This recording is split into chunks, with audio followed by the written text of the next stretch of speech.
noite, Lourinha, sua linda. Saudade de você, coisa fofa do meu cora. Gente, que bom que vocês estão aqui. Vocês não perdem uma live. É isso aí, é isso que eu gosto. Gente, babado forte. Ai.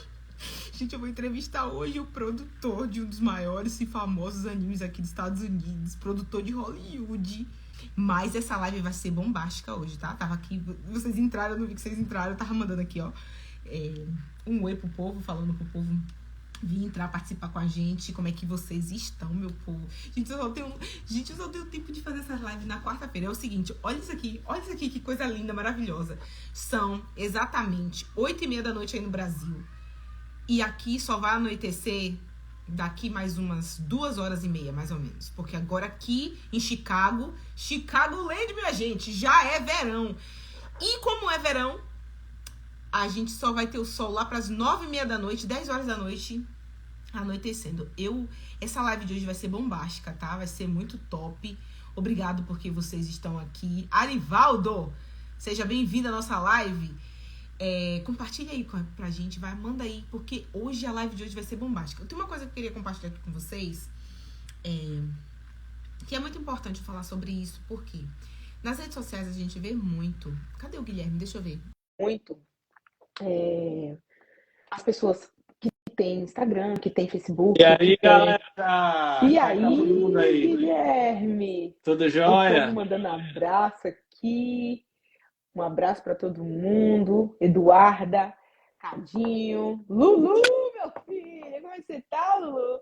Lucivaldo, Valéria, Frota, Mavi. Salve, Mavi tá aí. Salve, Mavi. Mavi, quando é que você vai abrir uma agenda aí, um espaço dessa agenda pra gente falar das atualizações, meu filho? Porque o babado mudou, então a gente quer saber do babado aí agora do Brasil. Essa live aqui, Guilherme, eu falo pra galera assim, ó, enquanto você se ajeita aí, eu vou falando aqui. Esse podcast, gente, é o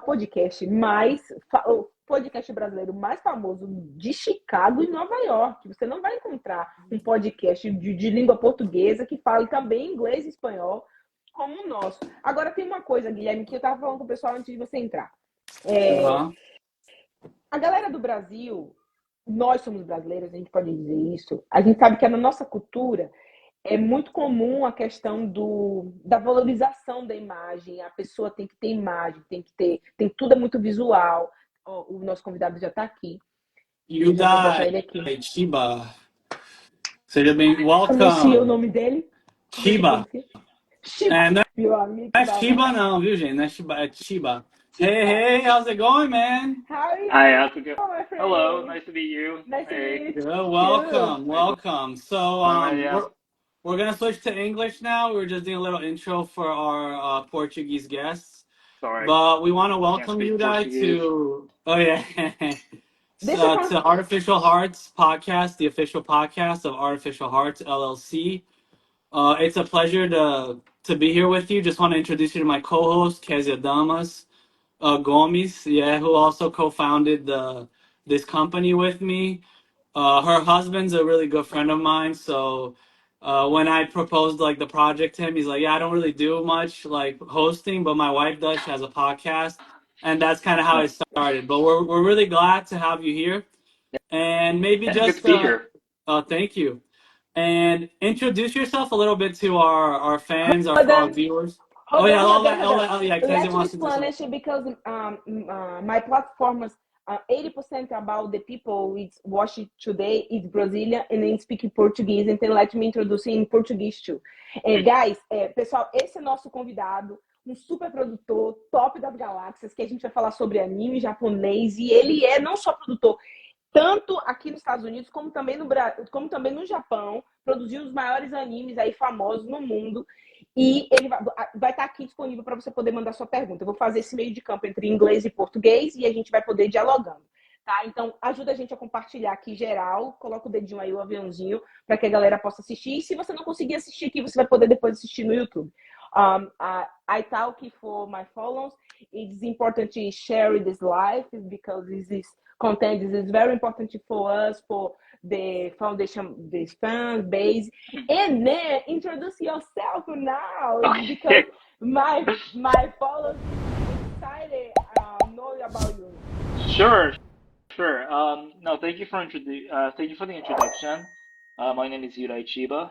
Um, I guess the reason I'll introduce why I think I'm here right now, which is I used to work in the anime industry in Japan. I started out as an animator, and I eventually switched over to do international sales.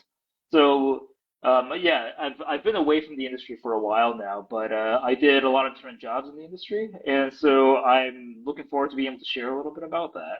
Awesome. Yeah, Yudai, tell us, yeah, kind of on that note, first of mm, all, tell us a little bit about yourself, because I know you have like sure, some Japanese roots, right? You were born in the States. Tell us a little bit sure, how you yeah. moved to Japan and kind of what brought you to kind of the anime industry. Absolutely, yeah. Yeah, so I grew up in the United States, and my parents were from Japan. I grew up feeling pretty deeply connected to Japanese culture. I grew up going to Japanese school, which is like a it's like a weekend school, Mm. just for mostly Japanese expats, but also for kids like me whose parents were Japanese, but they worked in the United States. And so, yeah, I felt very deeply connected to Japan, and one of sort of the way I expressed that was I was very interested in Japanese anime since a pretty young age. I grew up on shows like Doraemon. I don't Oh, know if that's what Doraemon, is yeah, yeah, Doraemon a thing in Brazil? yeah, I don't. yeah, Yeah, Okay, okay, uh-huh, okay. Doraemon, Oh, yeah, okay, okay. Doraemon, Because it's yeah, not in America. yeah. It's not uh-huh, in America, but Oh, yeah. yeah, Doraemon, yeah, Doraemon, yeah, yeah. Doraemon, It's, yeah, yeah. So I was obsessed with Doraemon growing up, and that was kind of my gateway drug, so to speak. And then and from there, yeah, it's kind of history from there. After college, I just I made a in hindsight, a pretty erratic decision. The impulsive decision to kind of go into animation. It mm, was just something I was really interested in, and I just really wanted to have some role in creating anime because it had kind of grown to be something that was a big part of my life throughout high school and college. Mm-hmm. So, uh, so I so I had never lived in Japan up to this point.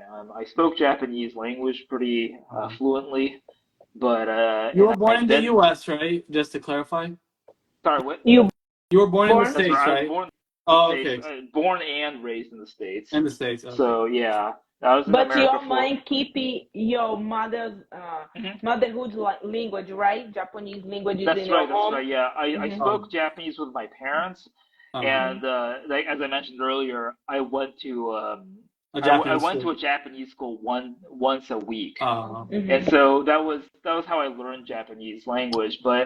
And I have growing up, I went to Japan quite Mm-hmm. often, Uh-huh. so I had a feeling for the country. It wasn't completely new to me, but the thing was, I had never lived there. Uh-huh. So a lot of things were Okay. new to me. Yeah, a lot of things were new to me. After college, I moved to Japan. I ended up living in Japan for 9 years, Wow. and I'm in the United States again now, but uh, yeah, until 2019, I was in Japan. Wow. So Mm-hmm. that's so, and that was, and yeah, the main motivation for moving to Japan was to be in the anime industry. That was kind of what I wanted to do back then. But before that, just to clarify, you ended up at Princeton, right? Sure, yes. So I went to Yeah. college. Guillermo and I are at Yeah, the same school right now in girlfriends. Yeah, we're at Princeton. the seminary. Right, right. And we're both PhD students Yeah. now. Interesting how that ended up, Yeah. but yeah, my this isn't my first time in Princeton. Mhm. I was an undergraduate Mhm. at the university here as well. Which for Nice. like Very good. the viewers that don't know is like the top university in like the world in the US. Yeah, He's they like have like a rank. They have like rankings these days. So he's yeah, they Did, do. Yeah, did you do any but like was that kind of any part of that anime trajectory of yours or it's. not really? I mean, vaguely, but not really. I wasn't really part of the I think okay. I'll get into this maybe a little bit later, No but problem. my part of the problem with that I encountered trying to be in the anime industry in Japan was that I'm actually not that trained in art. I did a little bit of work in art during my time as an undergrad, but it wasn't like central to my life. It wasn't my major or anything. I studied East Asian Studies when I was at Princeton. That was part of the motivation. Part of the motivation behind that was this interest in anime. I will be honest about that. It was I felt that I should try to make my Japanese as good as possible before I moved to Japan. Got it. I Cool. wrote. I remember, at the university we have something called junior papers, which are like miniature versions of senior theses, if that makes sense. But and so I wrote one of my junior papers on an anime by Oshii Mamoru called Skycrawlers. I don't know if it's not a very well known. It's more Japanese. Oh, okay. Cool. Yeah. Well, that's awesome. So I had a bit of a connection. You already kind of positioning yourself, right, to go to Japan. Right, and I think the main thing that I did as an undergraduate was actually interned at a Japanese anime company when I was an undergraduate. And yeah, I interned at a company called Comics Wave Films. Oh, okay. I don't know if any of your listeners are familiar with that name. It is the company that does the works for Makoto Shinkai, who became very famous after Your Name. So yeah, and so that was huge for me. I ended up working for Comics Wave Films later in my career, and so that was kind of a gateway for me. Yeah. And Yudai, I don't want to stop you because I want us to talk more a little bit about that. Of course, yeah. And before we get there, I think Kezia now has a question that she wanted to ask you about your experience before we get to the comics. Sure. It's very interesting for me. How about your life in these cultures? It's very interesting because you grow up here in United States, but your parents is Japanese, is different cultures, and then for you probably sometimes you feel. How about you feel comfortable or uncomfortable about different situations, different culture, different habits? But my question is more specifically because in artificial heart, let me show you my brand. Nice. Look at that, guys. Repping the wonderful. It's my favorite right now. It's graphic novel. It's this new product, this baby product yet. No baby, but it's teenage product. It's because it starts step by step. And for us, in artificial heart, I'm a managing producer. And then how does the process of creating an anime work? This the first question for you. And what are the initial steps that is taken in anime from the initial concept to the end results in the series episodes or film, for example? And what is more important steps for starting about creation one anime for you? And how about your experience? Right. Yeah, so it depends a little bit on what kind of anime it is. So, but for the typical for the average TV show, right? Most of them are based on a manga or like a comic, or occasionally it'd be based on like a novel or like a light novel, which is like a genre of like kind of character-based novel series that's popular in Japan. And so, but a lot of times it's based on like a manga, right? Like, recent really famous example would be Demon Slayer. Right? It's a comic, and it's originally a manga, a comic that was published in Shonen Jump, which is one of the biggest comic magazines in Japan. And so usually it begins there, right? So there's an IP, there's an intellectual property that exists already, and then usually a Japanese production model involves something called a production committee, where several companies will come together in order to sponsor this project. And so they pool the money that's necessary in order to make this project happen. What they get in exchange is some market part of the share. Sorry, market share. Yeah, they get some share of like the royalties or whatnot, or they get, or a company might have the rights to making the merchandise that's based on this series. Another company might have the rights to like the music, to sell the music. Everyone pays a little bit and then takes a share of the rights to the anime. So that's usually both movies and TV series in Japan. That's usually the basic model. And so now you have some occasional anomalies. You have some exceptions, like where think about like Hayao Miyazaki, right? Yeah, Studio Miyazaki, someone who's like that big and also makes his own original animes.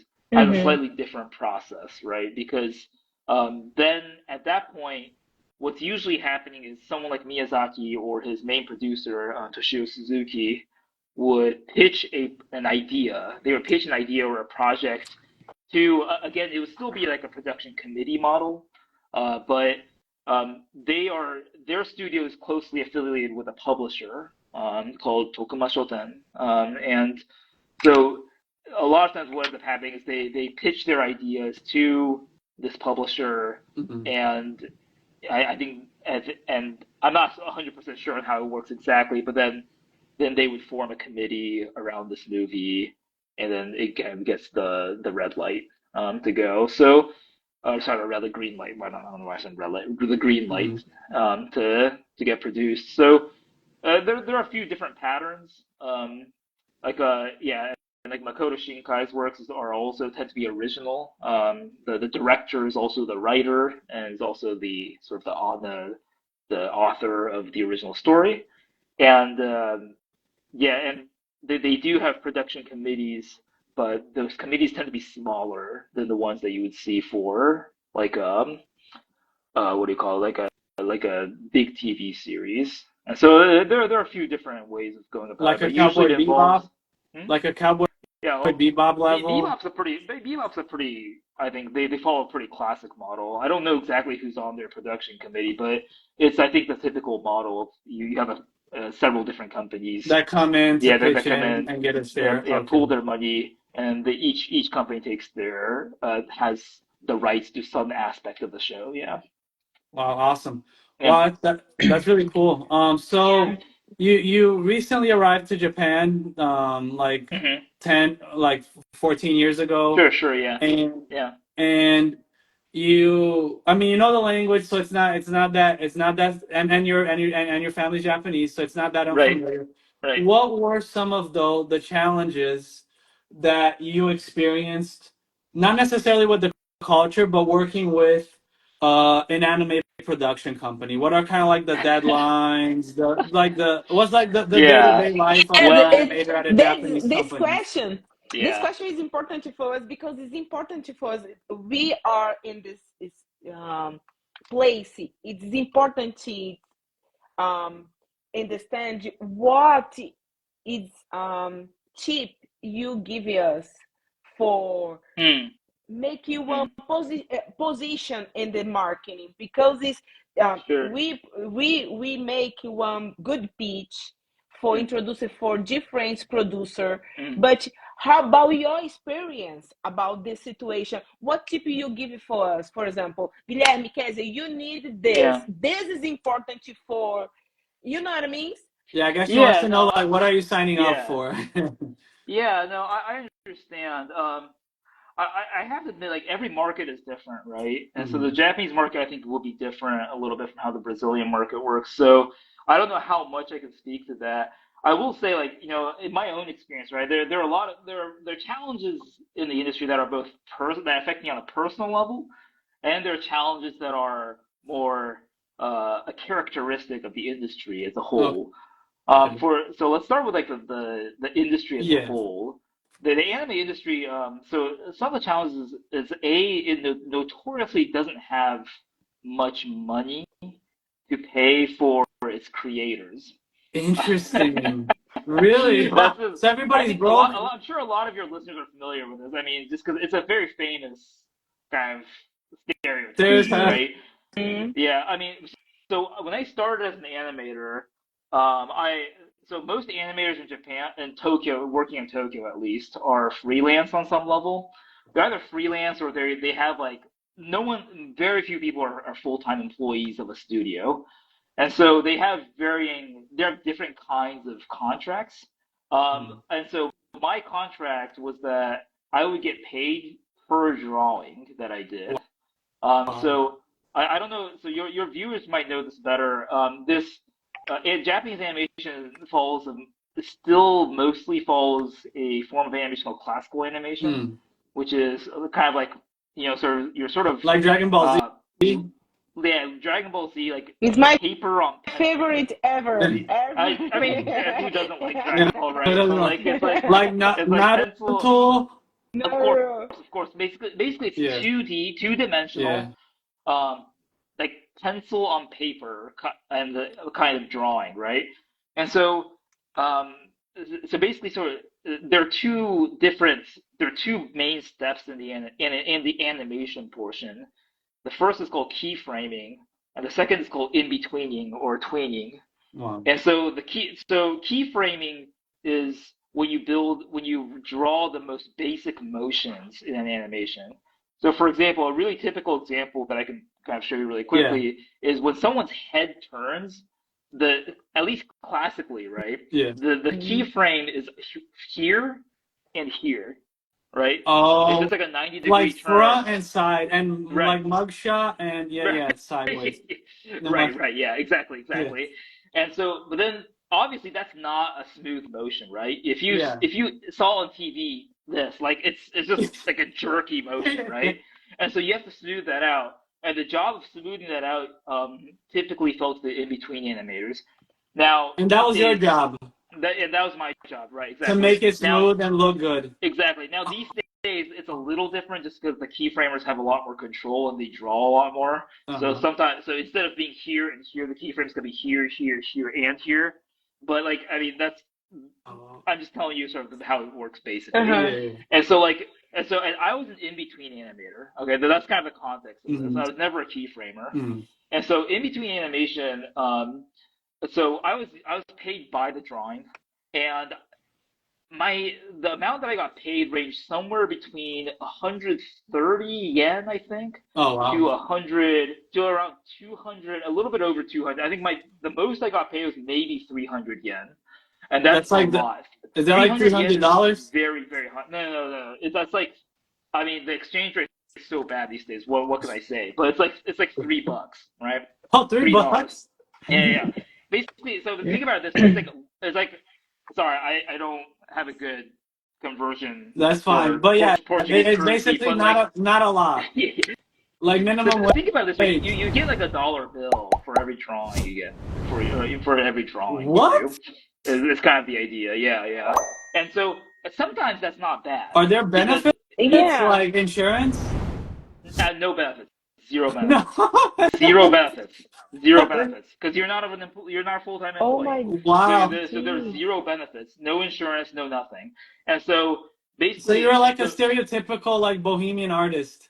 Essentially, like trying your shot in the Tokyo industry. And the problem is, even artists who are actually very, very good at drawing, a lot of times they aren't used to animation. And so what ends up happening is a lot of studios will train new animators on the job. But the problem is like it takes a little bit of time before you actually get used to drawing for animation. Wow. And if you think about it, right? Because if you're making like $1 or something, right? And if you do 10 drawings, that's $10, right? If you do 20 drawings, $20. $20. And so you have to think about like how much you have to draw in one day. Yeah, like in order to actually live drawings. Like now, Right. So immediately that's the challenge, right? The challenge is that there isn't much money, and then Yeah. part of the problem is that until recently, anime studios generally did not make royalties off of the TV shows they produced. What? Okay. So this is really interesting. Now, I can't speak for more recent. I think that's changing. So I can't speak for I can't speak for Demon Slayer, for example. Like I'm Slayer, sure right. they have a different model now.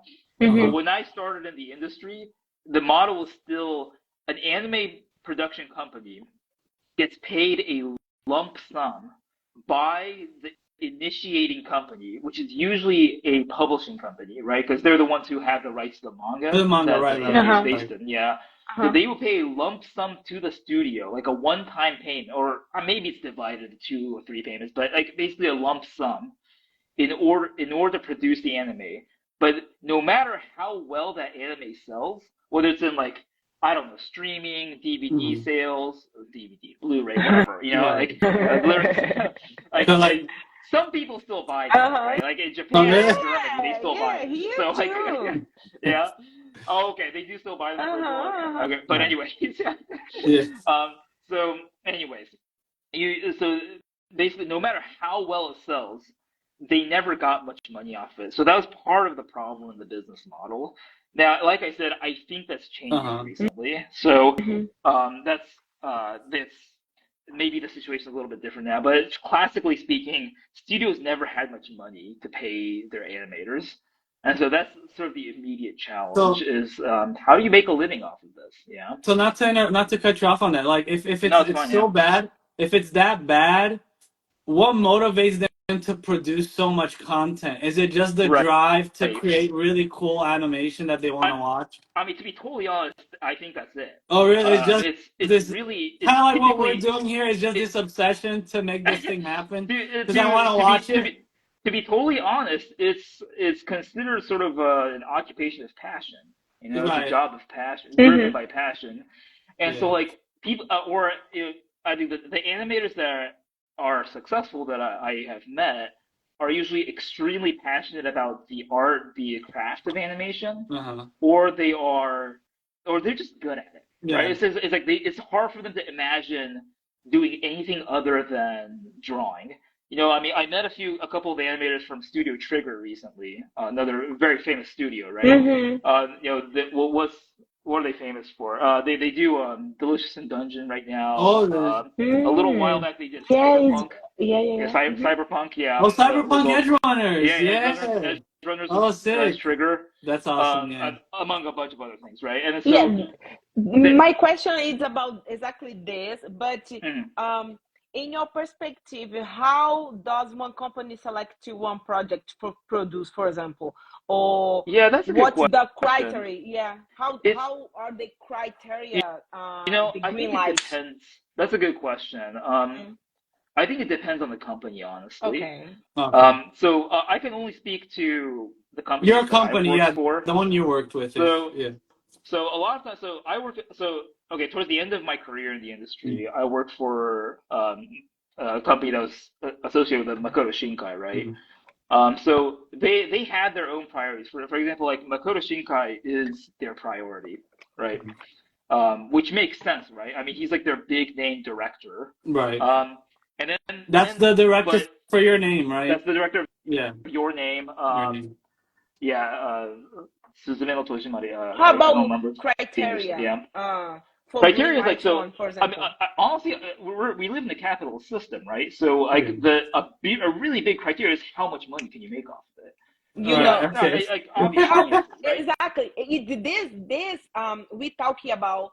We need to create a foundation for this project, Artificial Heart, and if it's viral in social media, and then its producers see the money. Doesn't matter content. You know what I mean? Right. Yeah, exactly. I think so. Money is obviously a big driver. So it makes now, money. I will, as a caveat, though, I will add that money, how you make money. There is like companies have agency, right? in how they can try to make money. Exactly. Here's what I mean by that. Let's say that, I mean, like something like, I think people were pretty, like something like Naruto, for example. Yeah. I'm sure even before it became an anime, people were relatively sure that it would sell pretty well. I mean, I don't know for sure, but I know I would guess that it was Just one of because those it's like a stereotypical like adventure, yeah, it tells the story shonen. well. It has some interesting, just the character design and like it's Right. there's a certain selling formula that I think it fits. Now, on the other hand, but sometimes companies will occasionally experiment, right? And like for example, the company I work for, actually a lot aside from Makoto Shinkai, there is a lot of experimentation that goes on in that company, and because part of the company's mission was to pick up in like independent artists, independent animators, and to like scouting, produce. I'm sorry. Sorry, like scouting, like talent. Yeah, almost like scouting. Yeah, almost like scouting. They would scout out works that looked promising and try to produce them and give them a bigger stage to sort of work on. And that's a risky endeavor, right? Because you don't at that point. I mean, it's kind of up to like an intuitive sense of whether you think a work will sell or not, and money, right? And then that. Right. And the criteria could be as arbitrary as I like this person, right? Yeah, like, no, seriously, like it can. That's at the end of the day, business has to, like the anime business is like any other field of human relationships, where it comes down to like down to relationships. It comes down to like whether two people like each other, right? And so like, and sometimes that's all it takes. Like sometimes all it takes is, oh, I like this guy or I like this person, and then like I kind of have a gut feeling that this person is going to do well, and so sometimes that's all it really is for the producers. And sometimes maybe they're producers who are just like made a lot of hits, and then they would be like, I just want to try something different. Like I think I want to try something different, and I think the industry is ready for something a little new, and because of it, they'll take risks, right? Wow. And so. And I think criteria depends on the company. Each company, I think this is just this is not like a scientific opinion by any stretch. This is just kind of my sense. My sense is that successful companies typically. You're muted. Microphone is muted. Okay. Yudai, it cut off on when you said successful companies. Oh, sorry. Okay. Sorry, I think, okay, I might have to, okay, yeah. That's okay. Let's go to the next section. Let's go to the next segment, which is kind of on that note. We talked a little bit. Hold on, Guilherme, just one perspective about this topic he talked about. For example, and are you Christian, right? Or no? For example, Angel Studio, we want Christian Studio, for example, and then its investment is about $100,000 million, and just in one video like David, but investment $100 million in one project, but returning for this investment is about 6 times more. You know what I mean? Sure, yeah. It's 30% use it for marketing, another one for paying the producer. But it's important we thinking about if you make one pitch, for example, for one industry or producer, and he give you one budget about, for example, $100 million for one movie, one season. For example, it's Artificial Heart in the first volumes, one season, 80 episodes, about $24 million. But the question for industry or company asking for us, how about the returning in the investment? This you asking for us $24 million for this project, but how about return? What strategies you use it for return? This is an important question, you know? Right. No, so I do have to say, I think partly because my phone might be running on low battery. I only heard part of what you just asked. I think I think I understand the basic question though, so I'll try to kind of answer it to the as best as I can. I think of course, return on investment is really important, right? Because I mean, without that return on investment, a company that invests in like a work will just lose money, and if you just keep losing money, you're just gonna go bankrupt, right? Yeah. So I think it's important to capitalize on the opportunity. So for at least what I remember from my time in the industry is that it was important to capitalize on the opportunities that arose. And for example, when I was in the industry, that's when streaming started to really become mainstream. So instead of so people were buying fewer and fewer, because the anime industry previously relied heavily on sales of DVDs and I guess VHSs prior to that. But then those were selling less and less, and the way they compensated for that was to start streaming. And I mean, streaming it can be challenging to make money off of streaming, but I'll give you one example of like a really important moment in sort of the history of this industry. It was like while I was at Comics Wave, like Netflix came to Japan for the first time. When something like that happens, right? You can already see that there's a shift that's going to happen in the streaming industry. At that point, there are a lot of smaller streaming companies that had like a small share of the market, and what people sort of were anticipating was that Netflix was going to kind of wreck that, right? That Netflix was going to kind of dominate to the point where a lot of the streaming services were going to go out of business. I'm actually not sure if it ended up that way. I still think a lot of native Japanese services are still around. But the point is, when Netflix came to Japan, right, that they're bringing a lot of capital.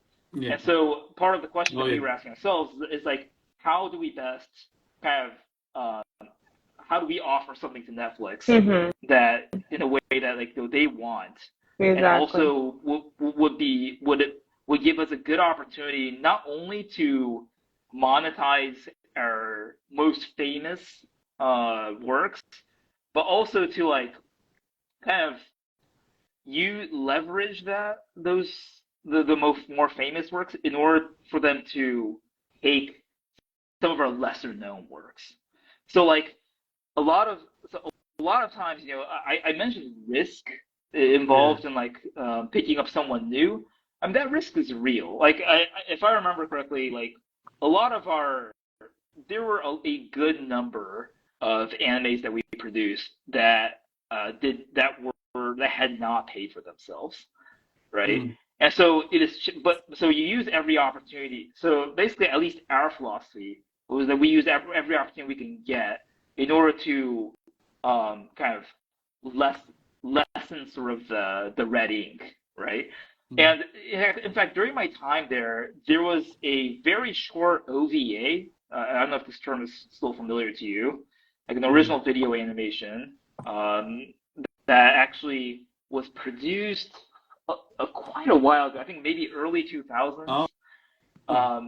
And it was in, I think it was in somewhere in like around 2015, 2016, where that work finally paid. It finally went into the black ink. Like it finally paid for itself.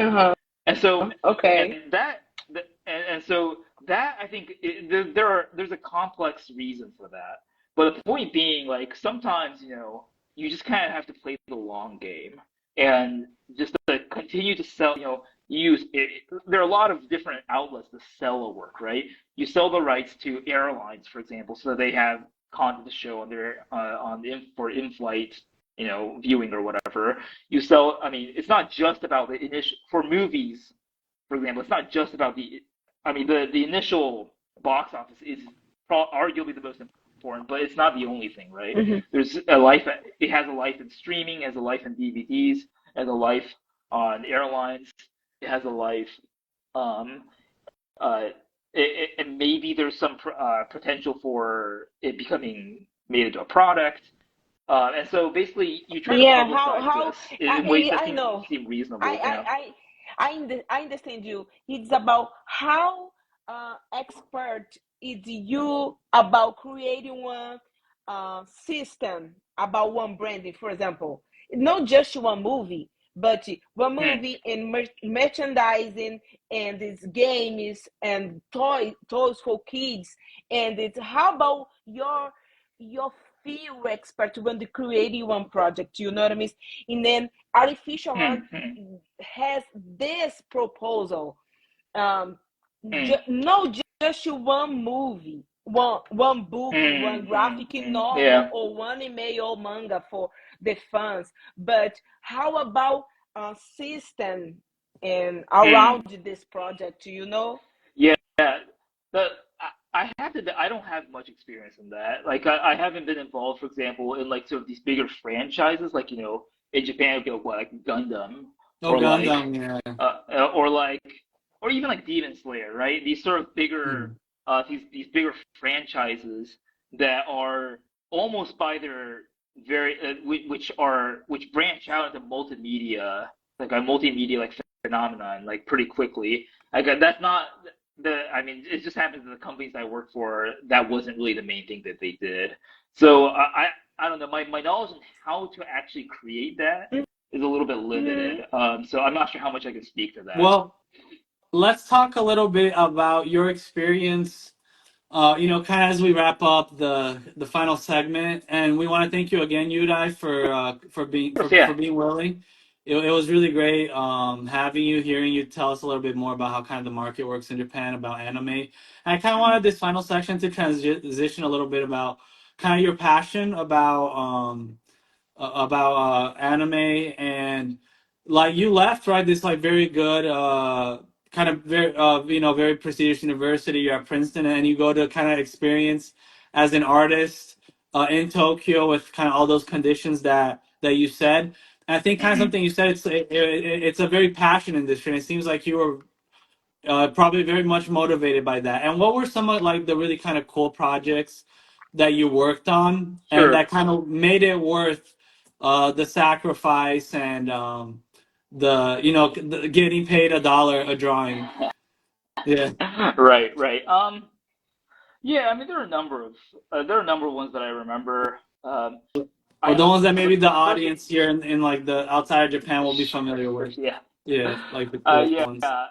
Well, I don't know exactly what y'all will be familiar with, but I mean, the first company I worked for, all we did was subcontract work. So basically, we had very little control over, or for example, I should put it this way: we worked on a lot of different things at the same time. It wasn't just like we have like a main project or something. That was usually not the case. And I don't know if you are familiar with this, but if you generally subcontractors don't get credited. And so that's kind of unfortunate because one of the really big motivators is to see your name in the credits. You know, that's one of the things that really kind of makes it feel like it was worth it.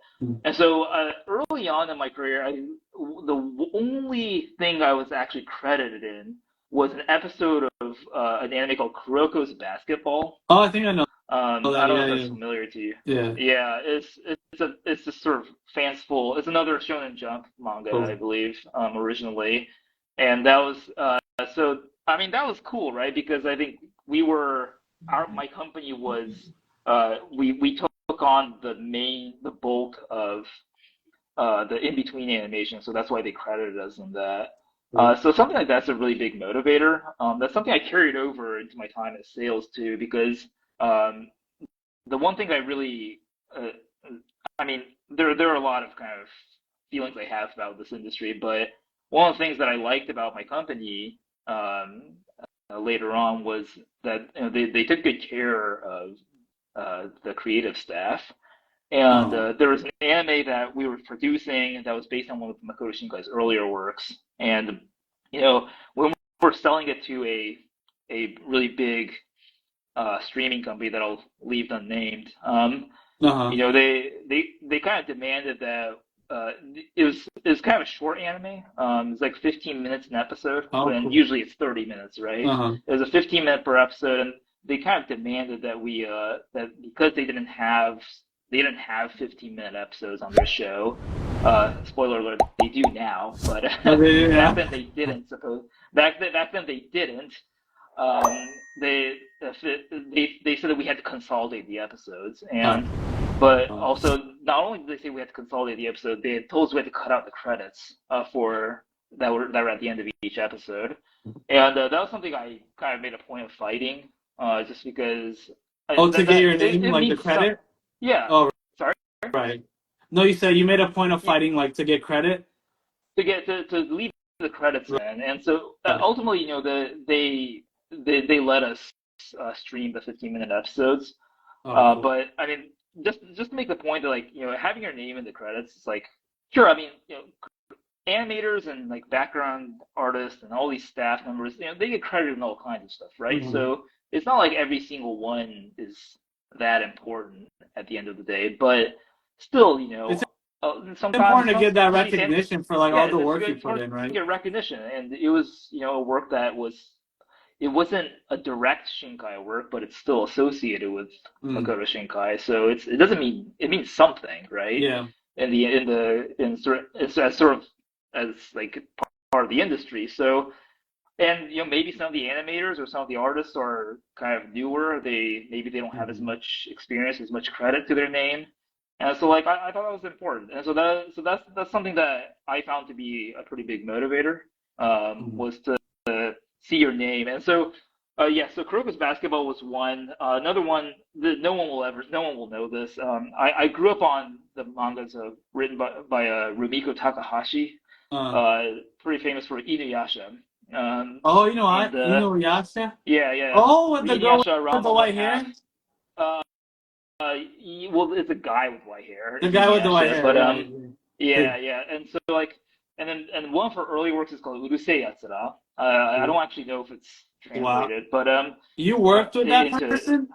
No, we didn't. What we did was Japan has a genre of animation that's used for pachinkos. I don't know if you're familiar with pachinkos, but pachinkos is a type of legalized gambling in Japan. Basically, I heard of that. Yeah. They're these like big slot machines. Not slot machines, but basically these like games that you play, right?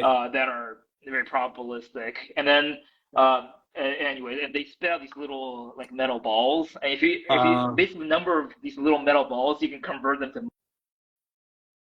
Oh, sorry, your audio's off. Now it's better. Oh, sorry. Is it on now? Yep. Sorry, I'm actually low on battery, so we're almost done. We're almost done. Okay, I don't know how much this is gonna last, but so yeah, that was there was an Urusei Yatsura pachinko adaptation, and that was fun for me, not because like pachinko work. Let's be honest, it pays a little bit better. Right.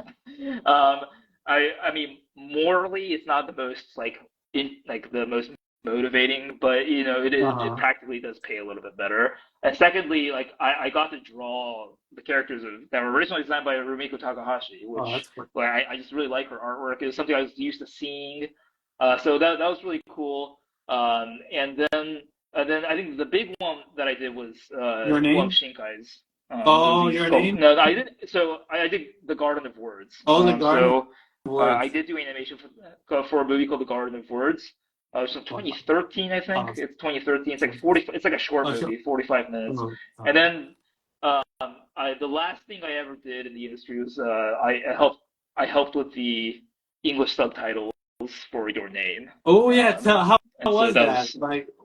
How was that experience? It's okay. I mean, translation was something I'd done a lot for this company, and so this was just kind of an extension of the work I had always been doing for this company. But and I have to be honest, translation was not the favorite part. I know it. In the industry. I don't like it either. Yeah. Yeah, translation. It's just so boring. It's kind of a slog. It can be a slog, and I mean, but the thing is, like, it was a skill set that they appreciated in me. So, but it was I such mean, a cool project though, because it's like such a famous movie, like an It Oscar. is. Like Yeah. you No, I mean, subtitled for an Oscar-winning like movie. I mean, except it never got there, but yeah. Yeah, like that kind of level. Didn't quite get there, but yeah. No, so that was my last job in the industry. So Wow, that's sick. kind of something I remember. Yes. Oh, Kezia, I don't hear. Is your audio?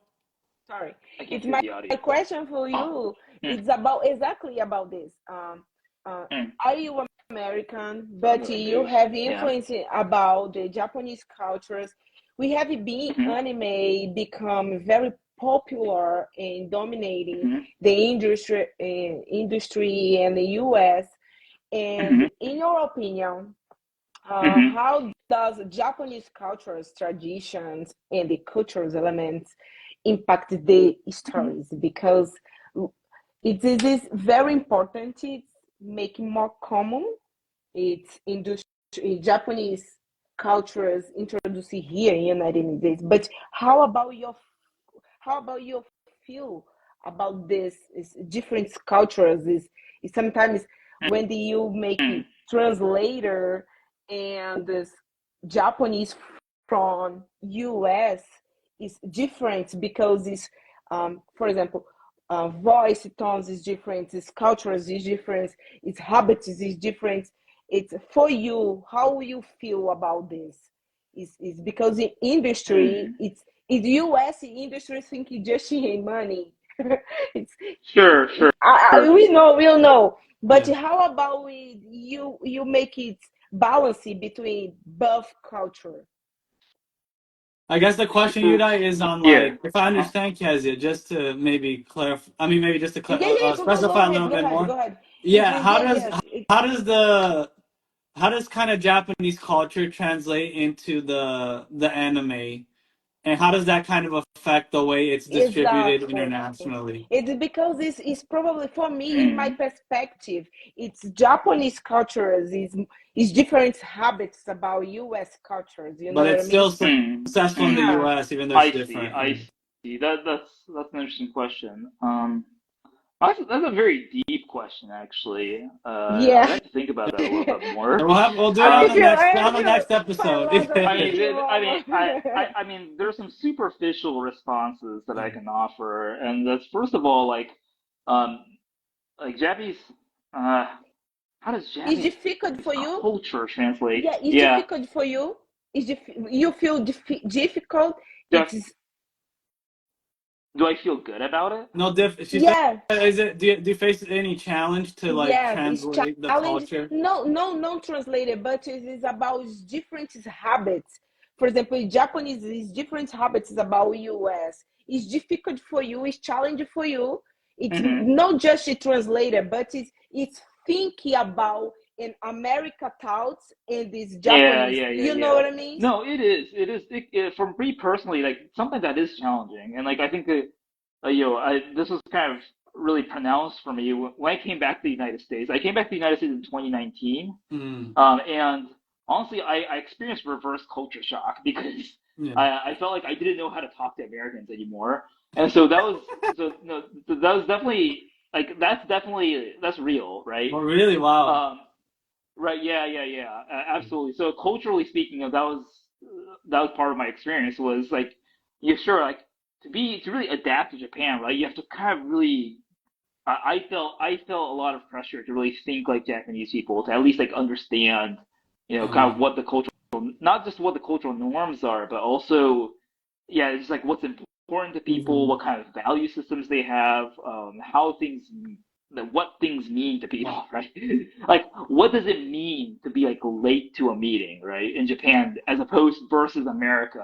I mean, it's similar, but it's a little different, I know. So like, those small differences, that it takes a lot of getting used to. And then when I came back to America, and then like the rules were different, and so that was something I felt. I don't know if there's like a particular application in anime.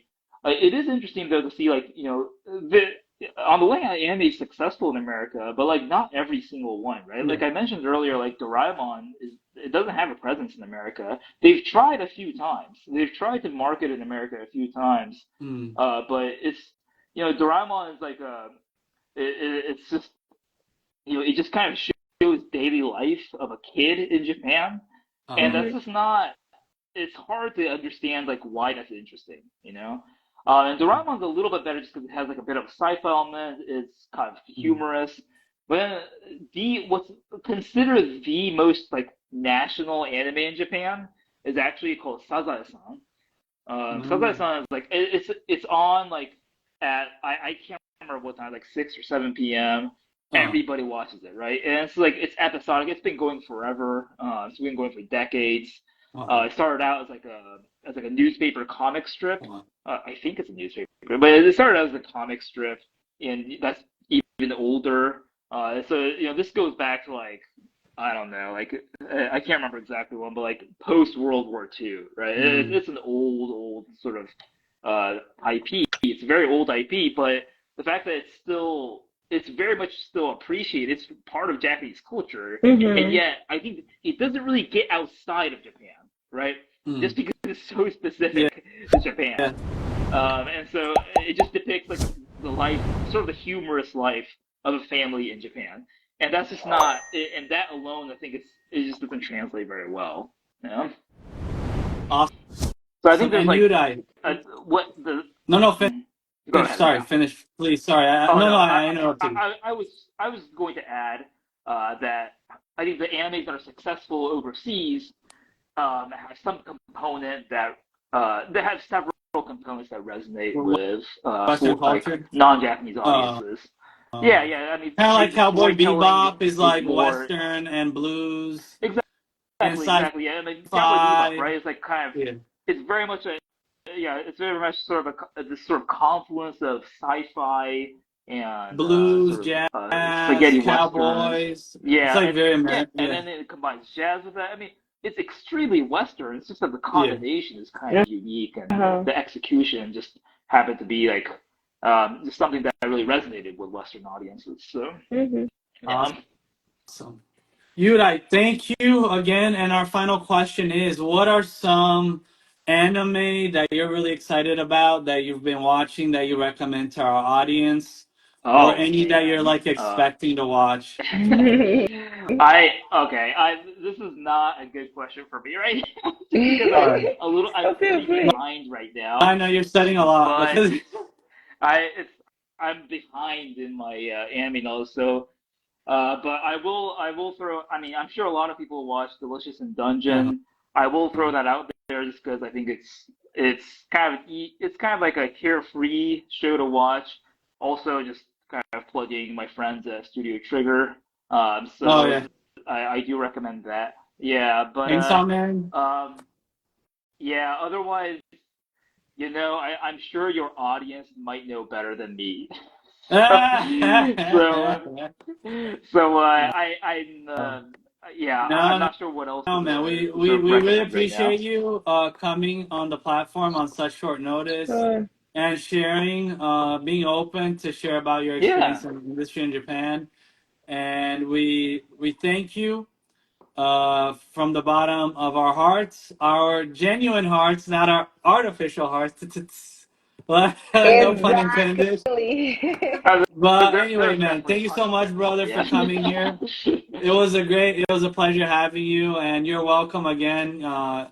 When you're done with the PhD, and if you're still doing anything related, or if you have any projects you want to promote, or even if you want to do something on theology on the next section, we're really glad to have you here, and we appreciate your Kaz, do you have any final words before we end? Yeah, this is your words, this is my words. Thank you about your time. Thank you for making me feel comfortable, because my first language is Portuguese. Sometimes I'm thinking it's confusion. It's about English, but it is my pleasure for making this interview and the heard about your experience, about it's so young, but it's very deeply experienced guys with different skills for share with us. And then may God bless you. Yeah. Feel free for returning when you come. Yeah. Thanks so much. Yeah. No, thanks, Guilherme. Thanks, Kezia. Thank you for your kindness and your hospitality. It's sure, absolutely. Thank you. Yeah. Thank you, guys. Thank you all for watching. And if you want, and those of you who are watching us, if you want to hear more programs with like really interesting people like Yudai, please make sure to subscribe. Please make sure to like and comment TikTok, to give traction on the channel. Thank you. Thank you, guys. And Bye-bye. for you guys, para vocês que estão ficando aqui, muito obrigado pelo tempo de vocês. A gente vai colocar essa live lá no YouTube, você vai poder assistir, você que não entende de repente profundamente o inglês, você vai poder assistir com a tradução. E aí vai ter em português e outros idiomas para vocês que queiram assistir. Não esqueçam de apoiar o nosso projeto. Vamos fazer o nosso merchan nos últimos minutos, Guilherme. Olha isso, gente. E não esqueça de comprar sua caneca. Sua garrafa, sua capa de celular, sua capa de fone, seu boné. A nossa loja está muito bombástica. Pronta. E aí a gente tem o Gui, né, Guilherme? Que é a camisa, a linha esportiva que a gente está começando agora. E lembre-se que todo produto que você adquire na nossa loja, lá na Amazon, todo o investimento que a gente encontra nesse projeto, a gente vai investir completamente no Artificial Heart para que você possa assistir em breve no seu principal stream esse bombástico. Gente, vocês não têm ideia que esse cara que a gente estava entrevistando é um grande produtor aqui dos Estados Unidos e é um tradutor de anime super famoso no Japão. E aí, cara, ele simplesmente quer fazer parceria com a gente. Então, você que tá aí do outro lado, que é Bora Brasil, apoia a gente nesse projeto, né, não, Guilherme? Com certeza, viu, gente? Não esqueça, por favor, de curtir o canal, de comprar o produto, porque esse projeto não vai acontecer sem o seu apoio, né? Então, a gente precisa do seu apoio, né? Tanto que você mande seu like, né? O engajamento, né, no canal, nas plataformas, nas mídias sociais. E também vamos comprar esse merchan, né, galera? Vamos fazer o exército do Artificial Heart. Eu queria fazer só uma ressalva aqui rapidinho nos últimos 3 minutos que a gente tem. Que a gente não está impulsionando nenhum tipo de conteúdo, galera. E a gente sabe que no Brasil, a galera compra seguidor, impulsiona like, impulsiona curtida, impulsiona tudo. A gente está querendo fazer de forma orgânica. Porque aqui nos Estados Unidos, quando você faz esse tipo de impulsionamento, a indústria de filmes e de streamings, e todos os streams e filmes e livros e mangá e tudo que tem na indústria de entretenimento, eles não apoiam o tipo de promoção como é feito no Brasil, por exemplo, que você dá impulsionamento de likes, de seguidores. Não dá. Então é por isso que a gente está organicamente fazendo tudo orgânico.